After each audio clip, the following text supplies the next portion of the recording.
இந்தியாவோட external intelligence ஏஜென்சியான research and analysis விங்கோட ரகசிய படைப்பிரிவு தான் ஸ்பெஷல் குரூப்.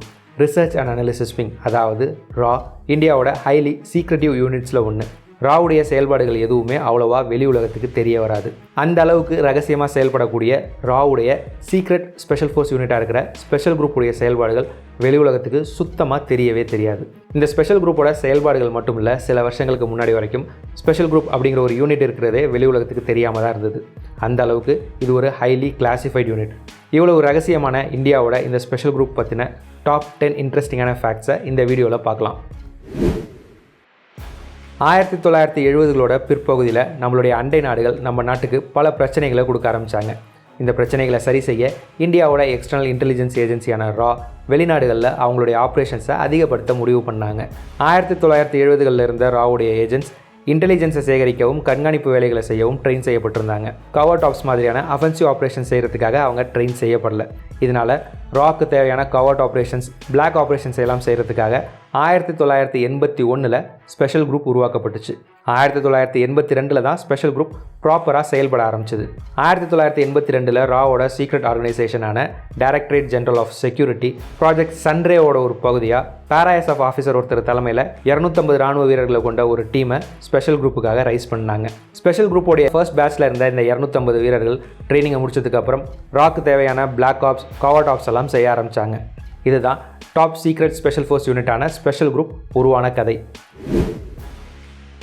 ஸ்பெஷல் குரூப்போடைய ஹெட் குவார்ட்டர்ஸ் உத்தரப்பிரதேஷோட சரண்பூர் மாவட்டத்தில் உள்ள சரஸ்வா அப்படிங்கிற இடத்துல இருக்குது. சரஸ்வாவில் இருக்கிற ஏர்ஃபோர்ஸ் ஸ்டேஷனில் தான் ஸ்பெஷல் குரூப்போட ஹெட் குவார்ட்டர்ஸ் இருக்கிறதா பலரும் நம்புகிறாங்க. ஆனால் ஸ்பெஷல் குரூப்போடைய ஹெட் குவார்ட்டர்ஸ் சரஸ்வா ஏர்ஃபோர்ஸ் ஸ்டேஷனில் இல்லை, ஆனால் சரஸ்வாவில் இருக்கிற ஏதோ ஒரு ரிமோட்டான லொக்கேஷனில் இருக்கிறதாவும் ஒரு கருத்து இருக்குது. அதனால் ஸ்பெஷல் குரூப்போடைய ஹெட் குவார்ட்டர்ஸ் இங்கே தான் இருக்குது அப்படின்னு தெளிவாக ஒரு இடத்த நம்மளால் சொல்ல முடியாது. ஸ்பெஷல் குரூப்போட செயல்பாடுகள் மாதிரியே ஸ்பெஷல் குரூப்போட ஹெட் குவார்ட்டர்ஸும் ரகசியமாகவே இருக்குது.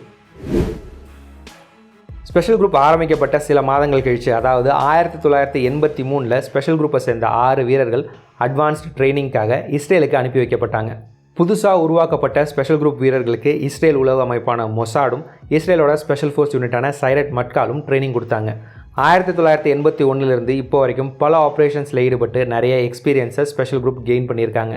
ஸ்பெஷல் குரூப்புக்கு இப்போ நிறைய எக்ஸ்பீரியன்ஸ் இருக்கிறதுனால ஸ்பெஷல் குரூப்புக்கு தேவையான ட்ரைனிங்க்கு நம்ம எந்த வெளிநாட்டையும் இப்போது நம்பி இல்லை. ஸ்பெஷல் குரூப் வீரர்களுக்கு இப்போது நம்ம நாட்டிலேயே அட்வான்ஸ்டான ட்ரைனிங் கொடுக்குறாங்க.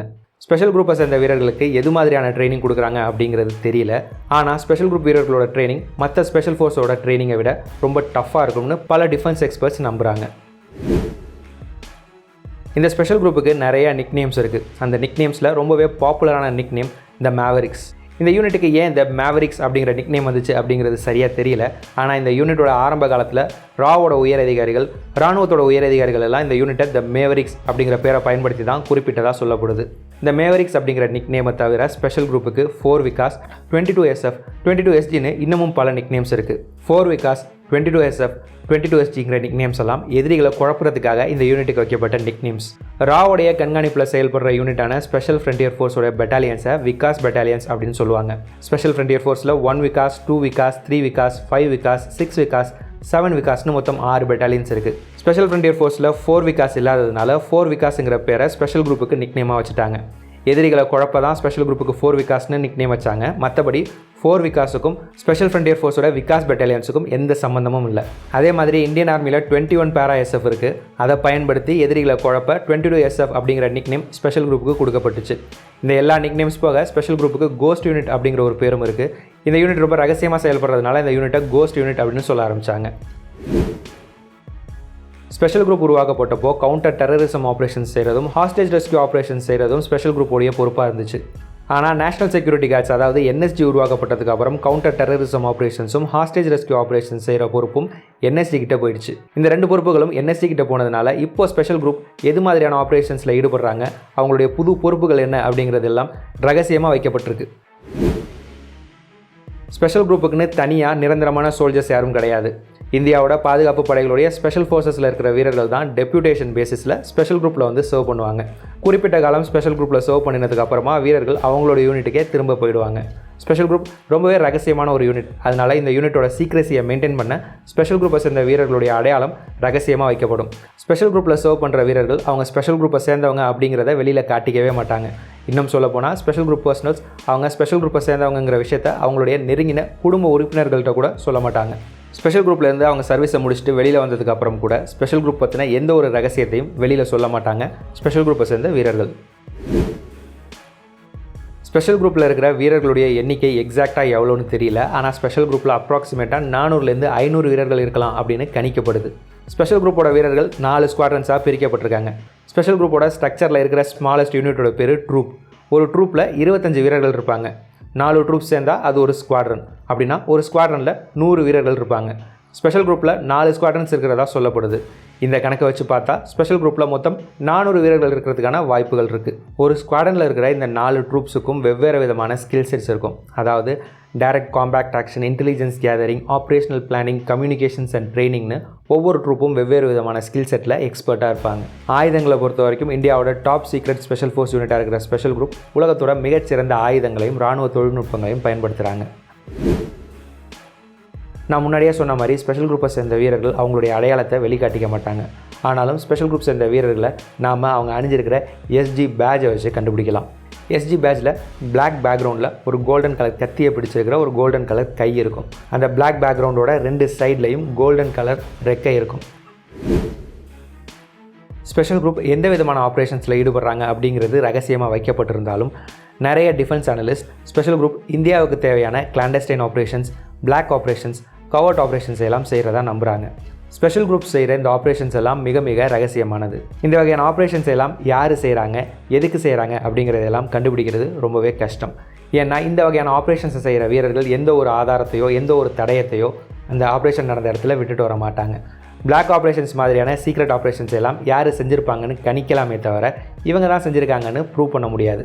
இந்த ஆப்ரேஷன்ஸை தவிர ஸ்பெஷல் குரூப் ஜம்மு அண்ட் காஷ்மீரில் நிறைய கவுண்டர் டெரரிசம், கவுண்டர் இன்சர்ஜென்சி ஆப்ரேஷன்ஸில் ஈடுபட்டிருக்காங்க. இது மாதிரியான கவர்ட் ஆப்ஸ், பிளாக் ஆப்ஸ் செய்கிறது மட்டும் இல்லாமல் இந்தியாவோட மற்ற எல்லா ஸ்பெஷல் ஃபோர்ஸஸோட டாக்டிக்ஸ் அண்ட் ட்ரைனிங் ப்ரொசீஜர்ஸ் எல்லாம் டெவலப் பண்ணுற பொறுப்பு ஸ்பெஷல் குரூப்புக்கு இருக்கிறதா பலரும் நம்புகிறாங்க. ஸ்பெஷல் குரூப் இன்வால்வ் ஆகிற எல்லா ஆப்ரேஷன்ஸுமே கிளாசிஃபைட். அந்த ஆப்ரேஷன்ஸை பற்றி எல்லாம் எப்போ டீக்ளாசிஃபை பண்ணுறாங்களோ அப்போ தான் ஸ்பெஷல் குரூப்போட ஆப்ரேஷன்ஸை பற்றி நமக்கு தெரிய வரும். ஆனால் ஸ்பெஷல் குரூப் செய்கிறதா இருந்து கடைசி நேரத்தில் செய்யாமல் கைவிடப்பட்ட சில ஆப்ரேஷன்ஸை பற்றின இன்ஃபர்மேஷன்ஸ் ஆன்லைனில் இருக்குது. அந்த ஆப்ரேஷன்ஸை பற்றி இப்போ பார்க்கலாம். 1980களில் அம்ரிஸ்டரில் உள்ள பொற்கோவிலில் இருந்த ஒரு பிரிவினைவாதியை அந்த கோவிலிருந்து வெளியில் கொண்டு வர ஆப்ரேஷன் சன்டவுன் அப்படிங்கிற கோட் நேமில் ஒரு சீக்ரெட் ஆப்ரேஷனை பிளான் பண்ணினாங்க. இந்த ஆப்ரேஷன் சன்டவுனில் ஸ்பெஷல் குரூப்போட ஒரு டீம் கோல்டன் டெம்பிளில் இருந்த அந்த பிரிவினைவாதியை வெளியில் கொண்டு வரது தான் பிளானாக இருந்துச்சு. ஆனால் கடைசி நேரத்தில் ஆப்ரேஷன் சன்டவுனை சில காரணங்களால் கைவிட்டுட்டாங்க. இதே மாதிரி 1999ல் கார்கில் போர் நடந்துகிட்டு இருக்கும்போது ஸ்பெஷல் குரூப்போட ஒரு டீமை வச்சு பாகிஸ்தானோட கஹூத்தாவில் இருக்கிற நியூக்ளியர் ஃபெசிலிட்டியை தாக்க தயாராக இருந்தாங்க இந்தியா. ஆனால் கடைசி நேரத்தில் இந்த ஆப்ரேஷனும் கைவிடப்பட்டுச்சு. 1999ல் இந்தியன் ஏர்லைன்ஸோட ஒரு விமானத்தை கடத்தி ஆப்கானிஸ்தானுக்கு கொண்டு போயிட்டாங்க. அந்த விமானத்தில் இருந்த பணைய கைதிகளை மீட்க என்எஸ்ஜியும் ஸ்பெஷல் குரூப்பும் ஒரு ரெஸ்கியூ ஆப்ரேஷனை செய்ய தயாராக இருந்தாங்க. ஆனால் இந்த ஆப்ரேஷனும் கடைசி நேரத்தில் கைவிடப்பட்டுருச்சு.